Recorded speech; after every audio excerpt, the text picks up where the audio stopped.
Hey, it's good to see you guys again, man. It's Tuesday. Hope you guys had a great Labor Day. And Nicole was hoping to go into labor on Labor Day, but no luck. But hey, hope you enjoyed a holiday with your family and connected with each other. Obviously, it's Tuesday here at church, and we're getting things going again. Looking forward. We have a huge week, and looking forward to a great week. Really reaching some people this week and connecting with some new people, and just doing what we do. And as we continue to plow forward and continue to get ready for the launch day for the river. Hey, before we get to the schedule and stuff that's coming up this week, I wanted to share a thought with you about this idea called critical mass. And the fact that when I look in Scripture and I look at Moses, and I looked how Moses was a reproducer of himself, and Moses reproduced himself into a guy named Joshua. But what I looked at, and as I read through Scripture, I realized that Joshua never took the lesson that Moses taught him, and he never reproduced himself. And so in the end of it all, when Joshua finally dies off, the Israelites are left without a leader.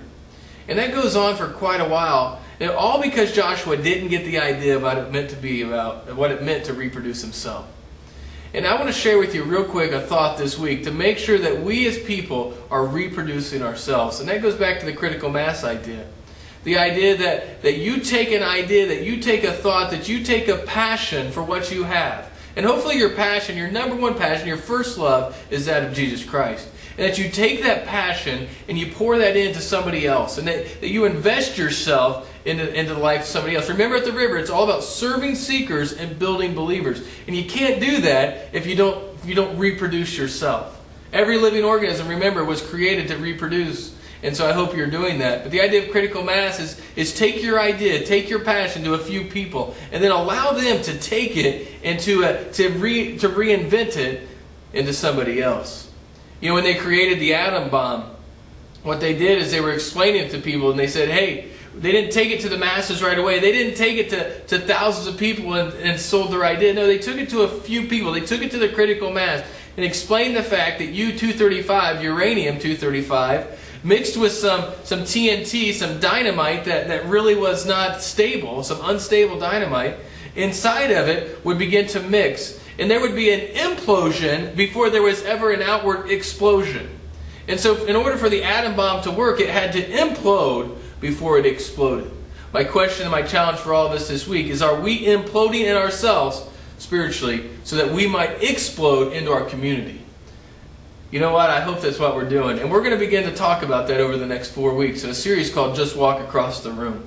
This Sunday you'll have a chance to purchase the book at the Welcome Center, along with a Bible if you need one, or some of the top 10 sellers that we've sort of laid out for us at the bookstore here at the river. We're excited about that. We're also excited about this week because we've got the barbecue coming up. And that's going to be immediately following service. And we're excited about it because our goal is to reach unchurched people this week. Not to go have a bunch of church people come in, but it's to consistently go out and share, to explode, because we've imploded what Jesus is doing for us. Hey, I know He's doing some great things in your life because He's doing some great things in mine. I love the fact that we're a place where you can be real. I've heard it a ton over the last few weeks. Hey, I like coming there because I can just be myself. So hey, I hope you're doing that. I hope, though, you're imploding right now so that you might explode. Real quick, some calendar things coming up this week that we're excited about. Hopefully tonight, Tuesday night, some of you will be out going canvassing and handing out those cards that we've had made. Also, we'll be doing that Wednesday night. I'll be helping lead that group on Wednesday night. We'll be hitting some of the neighborhoods around Marion, some of the communities, just hitting the streets, man, walking, just taking the walk, and sharing what God's doing here at the river just by simply handing somebody a card. And hopefully you're doing that just wherever you're at when you're doing life with people this week, that you're inviting your friends. Remember, our goal is 100 people. But most importantly this week is Thursday night.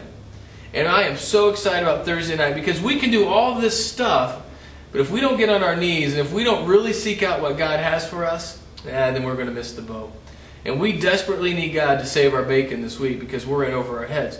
And Thursday night, make sure you're here for an interactive time and season of prayer.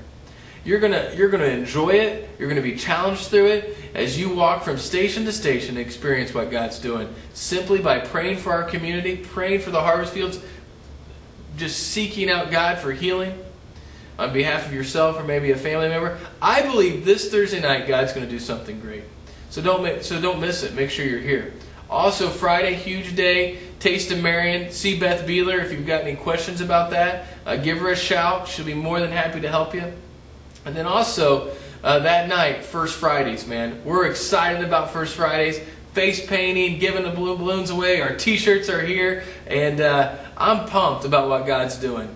Saturday, we'll have some more college students in from Taylor University doing some work, getting the building and the facility ready for Sunday morning for God to show up. But you know what? It's all for naught if you're not in the mix. You're our critical mass. You're our group of people that we're getting together to inspire, to take and to explode into this world, into this community. Hey, I believe in you, and we love you, and know that you've been prayed for today, and we will continue to pray for you, that God shows up and does something great in our midst. Hey, have a great week. I look forward to connecting with you again throughout the week. And hey, invite a friend, because God's going to do something great. Just walk across the room.